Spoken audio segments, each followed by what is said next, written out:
편입니다.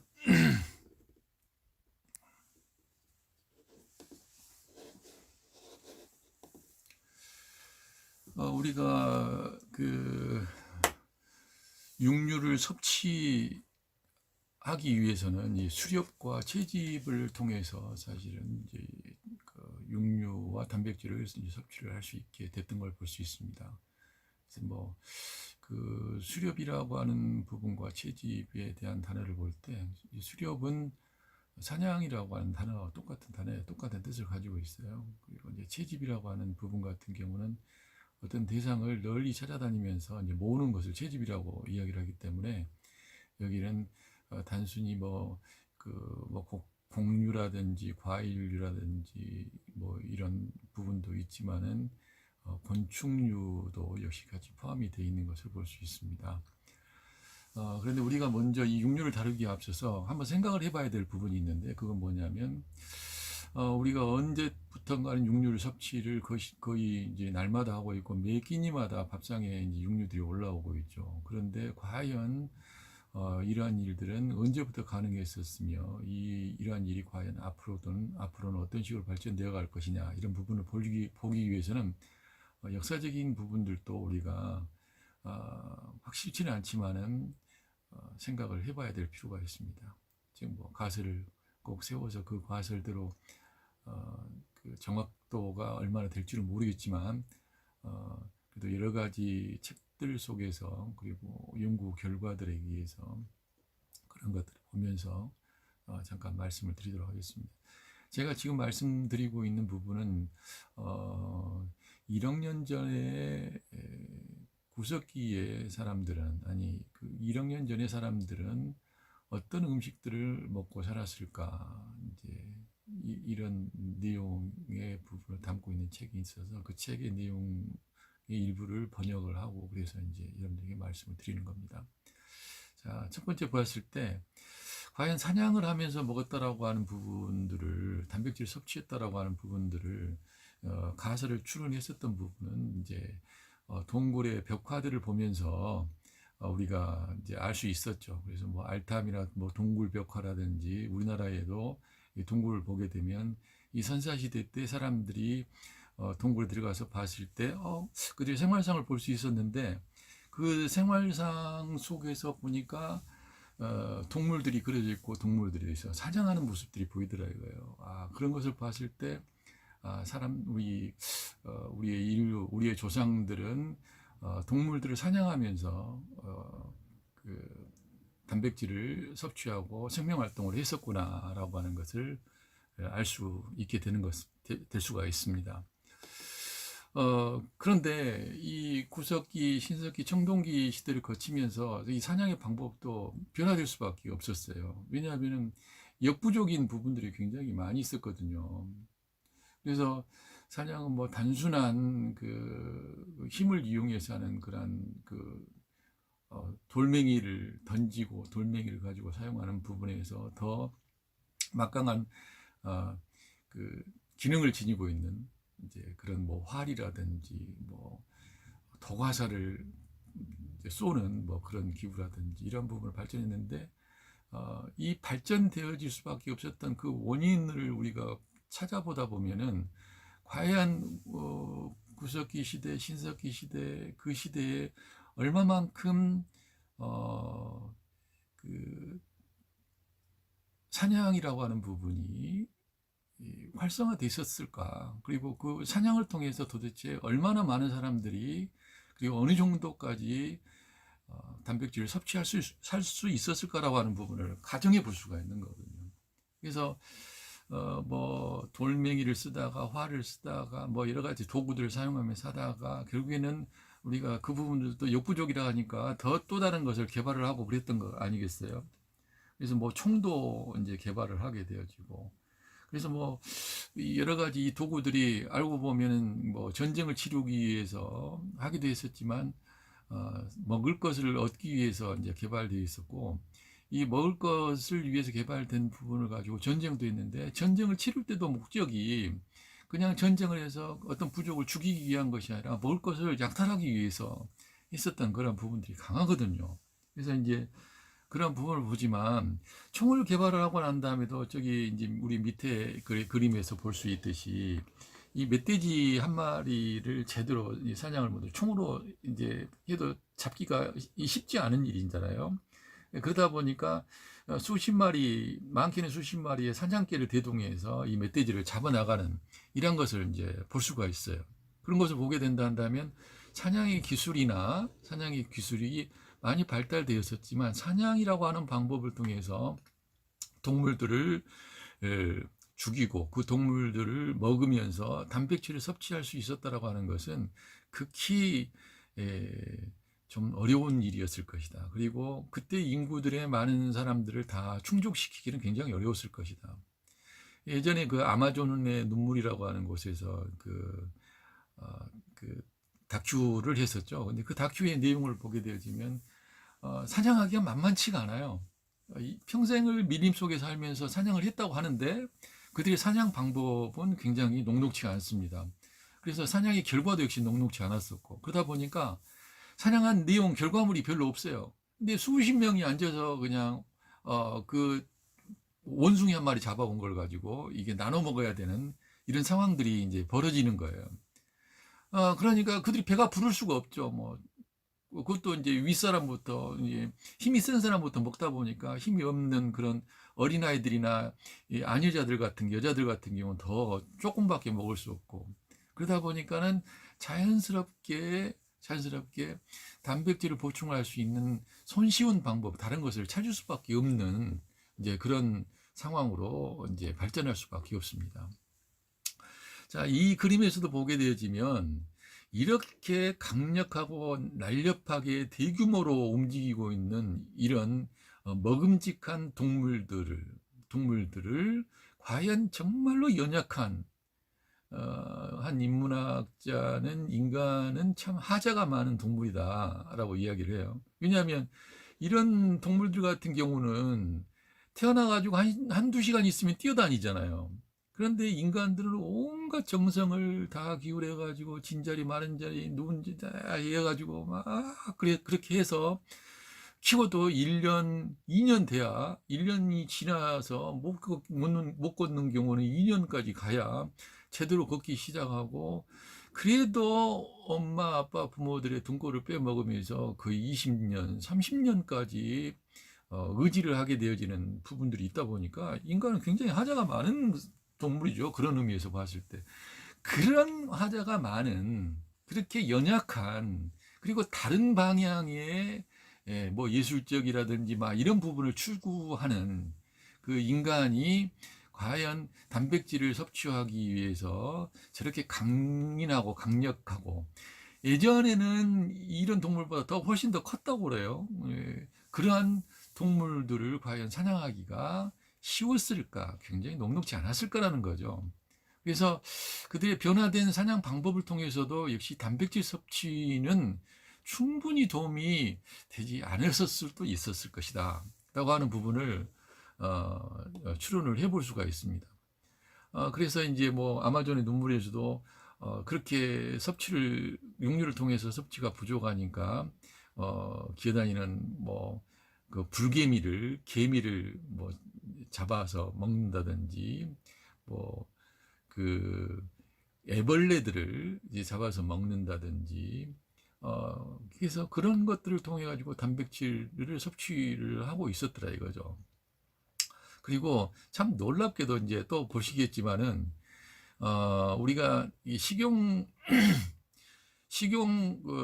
애벌레들, 곤충들을 보게 되어지면 뭐 장수풍뎅이나 갈색 저걸이라든지 흰점박이 뭐 꽃무늬라든지 이런 부분 이런 것들을 일반 우리가 많이 먹는 그 대두 생태, 뭐 계란, 닭, 돼지고기, 소고기 이런 부분을 그 성분 조사를 해보게 되어지면 탄수화물, 단백질의 지방 비 자체가 육류 같은 경우에서는 상당히 불안정해요. 그리고 식물망 같은 경우에서 상당히 불안정합니다. 그런데 곤충 같은 경우는 보게 되면 탄수화물, 단백질, 지방비가 그래도 여전히 불안정하지만 그래도 일반적인 그러한 우리가 늘 먹고 있는 맛이 좋다라고 하는 식감이 아주 뛰어나다고 하는 이러한 식재료들에 비한다고 한다면 많이 향상되어 있는 부분을 볼 수가 있고, 탄수화물, 단백질, 지방 외에 비타민군이라든지 비타민 뭐 B3군이라든지 철이라든지 인이라 같은 그러한 무기질 성분들 자체가 비교적 안정적으로 그 자리를 하고 있다고 하는 것을 볼 수가 있어요. 그래서 어찌 보면 이 곤충 음식, 곤충으로 단백질 섭취한다라고 하는 것은 어, 그, 그 또랑도 치고 가지도 잡는 어, 님도 보고 뽕도 따는 뭐 이런 일석이조의 여러 가지 효과가 또 발생을 할 수도 있는, 확보할 수도 있는 그런 이점들을 가지고 있다고 볼 수가 있습니다. 그래서 이러한 부분들을 우리가 조금 살펴보면 볼 때 우리가 몇 가지 상황을 점검을 해볼 수도 있어요. 우리 조상들의 몸의 유전자는 수만 년의 진화와 유전을 거치면서 곤충과 육류 중에 어디에 적응이 더 잘 되어 있었을까? 우리 선생님들은 어떻게 생각하세요? 곤충에 더 적응을 잘했을 것 같아요. 곤충으로 단백질을 더 섭취가 용이했겠어요? 곤충으로 단백질을 더 섭취를 했을까요? 아니면은 육류를 통해서 했을까요? 물론 이제 육류를 조금 확대하게 되어지면 큰 육류와 작은 육류로 나눌 수 있겠죠. 곤충류 같은 경우도 뭐 파충류로 나누게 되어진다면 우리가 작은 곤충들을 이 파충류, 뭐 척추동물이 아닌 또 이 파충류 같은 경우 뭐 뱀이라든지 개구리라든지 도마뱀이라든지 막 이런 곤충류도 있잖아요. 이런 부분들로 생각하게 되면 이것들도 과연 이제 육류의 범위로 뭐 번데기라든지 뭐 이런 것들은 뭐 먹어왔으니까. 근데 이제 막 그 잡기 힘든 뭐 들소라든지 소라든지, 그리고 옛날보다 훨씬 더 무식하게 더 강력한 동물이었을 것 같은데 그런 것들을 과연 먹을 수 있었겠느냐 이거지. 참 쉽지 않았을 것 같다라는 생각을 할 수밖에 없습니다. 이제 이런 상황을 봤을 때 우리는 과연 육류에 더 적합하게 우리의 유전인자가 세팅되어 있을까? 아니면 곤충에 더 적합하게 세팅이 되어 있을까? 곤충을 먹고 난 다음에 그것을 소화시켜서 단백질로 합성하는 것이 더 잘 돼 있을까? 아니면 육류를 섭취하고 난 다음에 그걸 단백질로 아미노산으로 소화를 시켜서 단백질로 합성하는 것이 더 용이했을까라고 생각한다면 저는 여러분의 생각처럼 역시 아마도 곤충을 먹고 그걸 아미노산으로 분해를 하고 소화를 시켜서 단백질로 합성하는 과정을 통해서 단백질 섭취가 용이했을 것이다. 그리고 그게 우리의 유전인자는 그 부분에 기억을, 우리의 유전 정보는 그 기억을 가지고 있고 그 기억에 아직 더 익숙할 것이다. 오히려 육류는 생소할 거다. 이렇게 보는 거죠. 우리는 왜 그토록 육고기를 갈구하고 그렇게 해서 얻은 맛은 어떤 것일까? 과연 그게 육고기의 맛일까? 아니면 소금 맛일까? 아니면 양념 맛이 아닐까? 그러니까 우리는 사실 어떻게 보면 육고기를 갈구하고 육고기를 막 먹는다고 하지만 육고기를 먹는 게 아니라 양념을 먹으면서 맛있는 육고기를 먹었다라고 이야기를 하기도 해요. 그리고 오히려 또 양념 속에 들어있는 중독 성분에 있어서 그 양념에 중독되어 가지고 육고기를 먹는 거에 육고기의 맛을 제대로 모를 수도 있습니다. 진짜 육고기를 먹는 사람은 약간의 소금을 치고, 그리고 다이어트를 하기 위해서는 아예 어, 그 소금이나 양념을 가하지 않고 먹게 되면은 그 다이어트 효과가 아주 뛰어나다고 하잖아요. 그러면 아무리 많은 고기를 먹어도 살은 안 찐다고 합니다. 그래서 저탄고지 그 다이어트 방법 같은 경우도 탄수화물은 적게 먹으면서 육고기를 많이 먹는 방법이잖아요.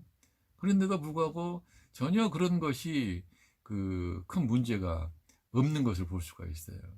오히려 다이어트의 방법으로 사용되어지고 있는 것을 보게 되어지면 우리가 중점적으로 살펴야 될 부분은 과연 이 육류의 중독, 그리고 그 육류의 중독을 어찌할 수 없다 한다면 양념의 중독일 텐데 이 양념을 정말 약이 되게 해서 만들 수 있을까에 대한 부분을 우리가 고민을 해야 되지 않겠냐 그렇게 싶습니다. 3번에 대한 부분은 1번하고 좀 겹치는 부분이 있는데요. 세 번째, 육고기는 짧은 사육의 역사 속에서 우리 몸에 충분히 적응되었을까?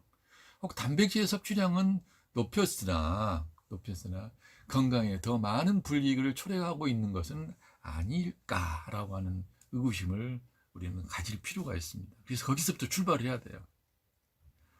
그리고 네 번째로 약선에서는 거의 모든 육류를 발물 음식으로 해서 알러지를 일으킬 수 있는 음식으로 규정을 하고 있어요. 그래서 사용하는 부분에서 주의를 요하고 주의를 구하고 있는데 그렇기 때문에 육류의 양을 그나마 줄이려고 이야기를 하고 있고 특히 살코기 같은 경우는 줄이라고 이야기하고 있어요. 그래서 이런 부분을 우리가 고려를 할 때 약선에서는 과연 육류를 사용함에 있어서 어떻게 하는 것이 좋을까 이걸 잘 살펴봐야 될 필요가 있습니다. 그래서 제가 내세울 수 있는 어떤 대안점으로는 살코기의 양은 줄이고 오장육부 같은 그 고기들 속에 들어있는 육류 속에 들어있는 장기 종류들은 사용을 확대하고 또 그것보다도 이제 사실은 여러 가지 부분 중에서 곤충의 사용을 확대하는 것이 아주 바람직한 방법이 될 수 있다라고 생각이 되어집니다.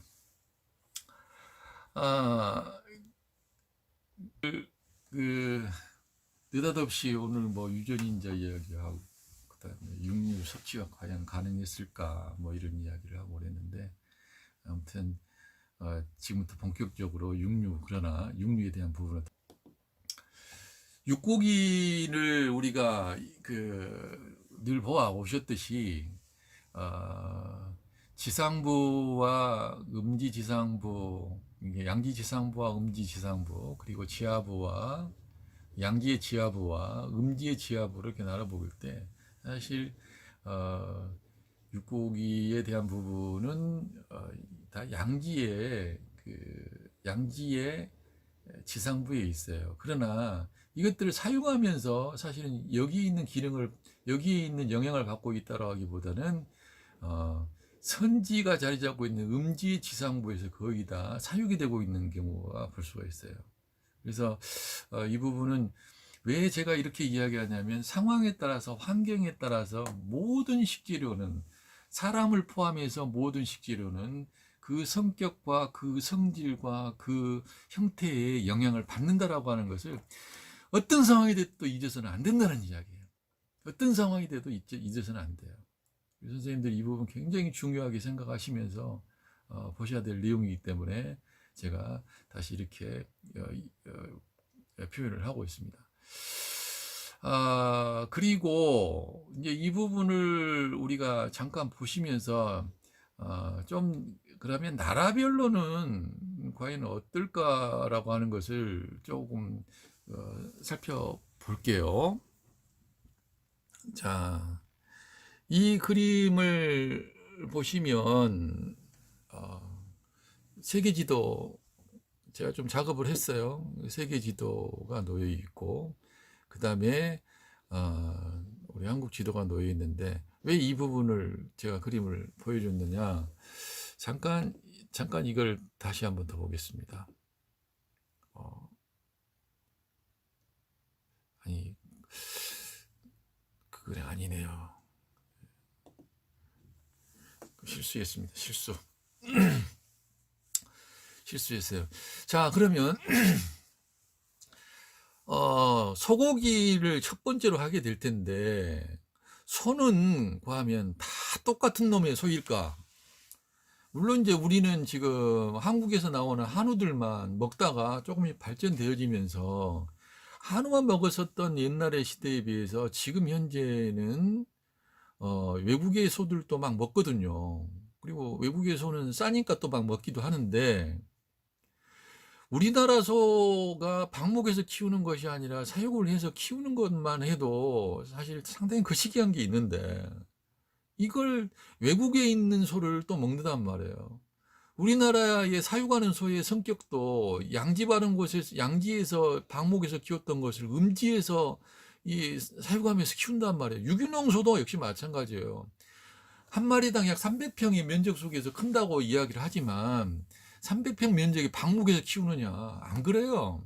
300평 정도의 땅에서 초지를 확보해 가지고 거기에서 그 풀을 뜯어다가 키운다는 것이지, 유기농 소도 역시 마찬가지로 그 철창에 갇혀서 사실 크는 건 마찬가지거든요.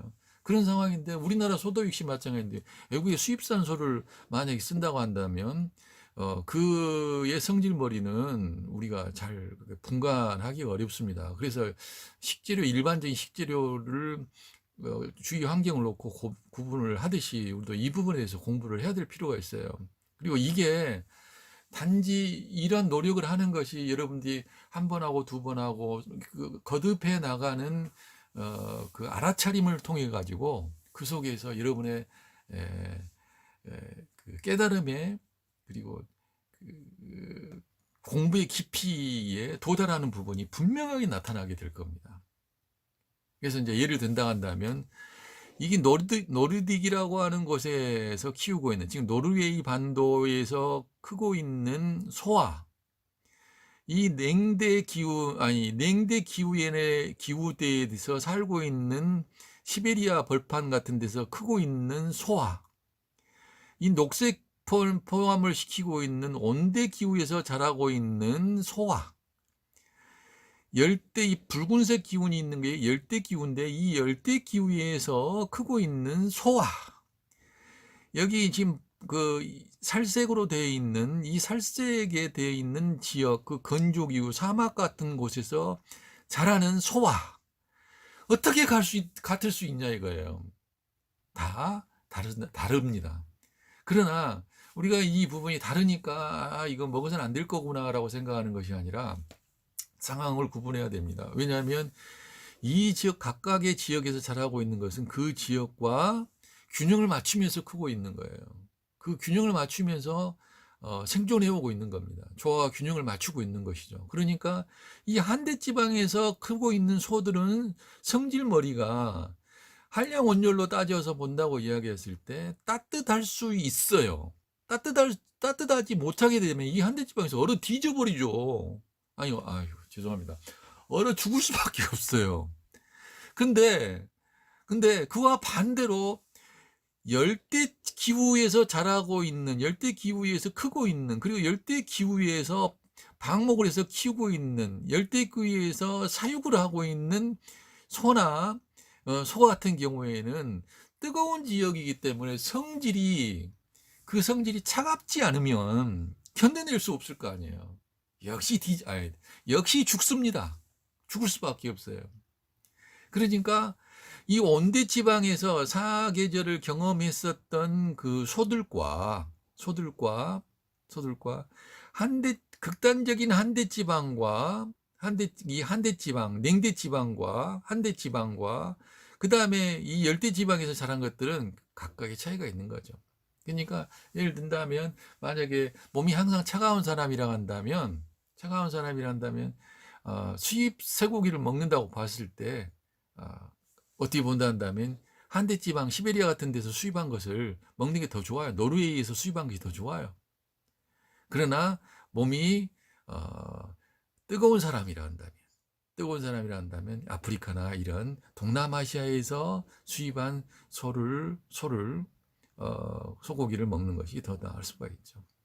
그런 의미에서 우리가 표시를 할 때 수입산이면 어디서 수입을 한 건지에 대한 부분을 밝히는 것은 식재료를 아는 것이에요. 그래서 지피지기면 백전백승이라고 식재료를 알고 나의 상황을 알고 나의 건강 상황을 알게 되어진다 한다면 백전백승이죠. 상당히 의미가 있는 알미라고 볼 수 있습니다. 이걸 이제 뭐 국내 환경으로 돌아보게 되어진다 한다면 역시 한대 지방과 그 열대지방 그리고 온대지방의 어떤 차이들이 있듯이 만약에 우리나라만 보더라도 또 상황은 달라질 수 있죠. 아, 잠깐만요. 이 국제적인 부분에서 그러면 이 고산지대라든지 이 건조 지역에서 자란 소들은 그러면 어떻겠는가? 건조지대에서 자라는 것은 뭐가 되어지냐면은 적어도 얘들은 건조한 뭐 피부 건조증이 있는 뭐 아토피 같은 이러한 정도의 증상이 있는 애들이 만약 육고기를 먹는다 그러다 한다면 그 부분을 견뎌낼 수 있을 만한 환경에서 자란 이런 건조한 지역에서 자란 아, 소들 그런 건조한 환경에서 자란 소를 만약에 먹는다 한다면 육고기가 그렇게 또 아토피만큼 피부 건조증이 있는 사람에게 안 맞지 않을 수도 있어요. 맞을 수도 있어요. 그러니까 예를 드는 거예요.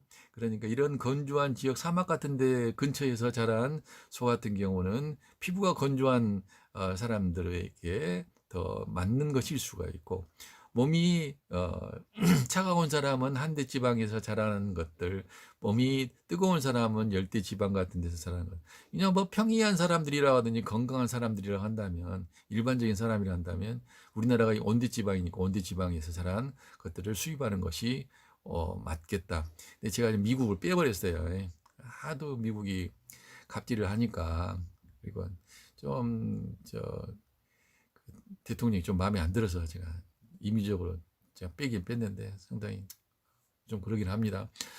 그 대신 우리나라를 좀 세부적으로 봤을 때 우리나라에서도 역시 제주도에서 자라는 방목에서 키운 소, 사육을 하는 소, 만약에 울릉도에서 키운다면 울릉도에서 키운 소, 산악지대에서 키운 소라면 산악지대, 중부 내륙 지역에서 키운 소라면 중부 내륙 지역에서 키고, 그 다음에 남부 해안 지역에서 자란 소라고 한다면 다 달라요. 여러분 다 아시잖아요. 이미 다 전문가가 되셨으니까. 그러나 매 순간 식재료를 점검하는 부분에 있어서 이게 뭐 A 플러스 A 트리플 쓰리 플러스다 뭐 이걸 점검하는 것보다 얼마나 거기에 지방이 많이 분포되어 있는가 막 이런 부분도 굉장히 중요하지만 그것보다도 이게 어떤 산지에서 어떤 경로를 통해서 수입이 되고 또 어떻게 내 식탁에 오르기까지 이런 과정을 거쳤는가 이 부분을 살피는 것은 엄청스레 중요합니다. 그러니까 그 부분을 꼭 기억을 해 주셨으면 좋겠어요. 자, 그러면 다시 이제 화면으로 다시 돌아와서 자, 그럼 소고기뿐만 아니라 일반적인 육류로 봤을 때는 어떤 것은 같이 쓰면 좋고 어떤 것은 같이 쓰면 안 좋은가 이걸 한번 좀 보시도록 하겠습니다. 수업은 여러분들 이 밴드가 1시간밖에는 라이브가 안 돼요. 그러니까 1시간이 딱 지나게 되어지면 10분 정도에서 15분 정도 쉬다가 10분 쉬겠습니다. 10분 쉬고 다시 제가 온라인 창을 띄울 거예요. 그러면 여러분이 다시 들어오셔가지고 10분 후에 그걸 이제 클릭을 하시면서 보시면 되겠습니다. 아니 지금 시간이 10시 33분이니까요. 10시 33분이니까 한 27분 정도 남아 27분 정도 계속 진행을 하도록 하겠습니다. 자, 소고기는 뭐 국이잖아. 대추, 황기, 감자, 계란, 샐러리, 대파, 우엉, 그 다음에 양파, 가지, 토란, 그 다음에 무, 시금치, 대파 이렇게 같이 쓰게 되면 좋은 거지만은 밤이나 돼지고기나 술이나 홍설탕이나 그 다음에 부추, 생강, 뭐 우유, 뭐 이딴 것들과 같이 쓰게 되어지면 좋지가 않다. 이 부분을 꼭 여러분 잘 알고 계시죠? 근데 다시 한번 기억을 해주시기 바랍니다.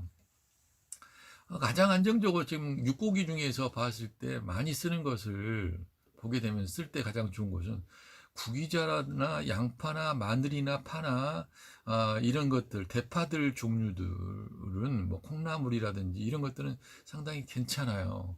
그렇지만은 그 육고기 중에서 같이 써서는 안 되는 것은 조금 따뜻하고 뜨거운 그런 종류의 것들에서는 마늘이나 뭐 대파 같은 게 양을 줄이고 좀 차가운 것들은 그 부분을 그나마 좀 써도 좋지만 좀 따뜻하거나 뜨거운 것들은 써서는 안 되는 것으로 볼 수가 있어요. 이제 뭐 단적인 이제 여기에서도 우리가 보시게 되어지면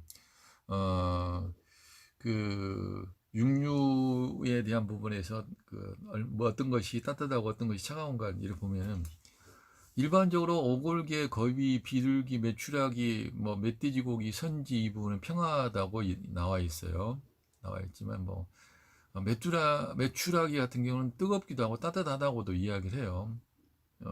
그다음에 멧돼지도 비교적 돼지고기가 차갑다 한다면 평하다고도 이야기하지만 따뜻하다고도 이야기를 합니다. 그러니까 뭐 여기 부분 아주 일반적으로 평하다고 여러분들이 보시고 이런 부분들은 식재료 부분에 있어서 뭐 마늘이라든지 뭐 양파라든지 대파라든지 이 매운맛이 나는 향신료들을 조금 그나마 써도 괜찮아요.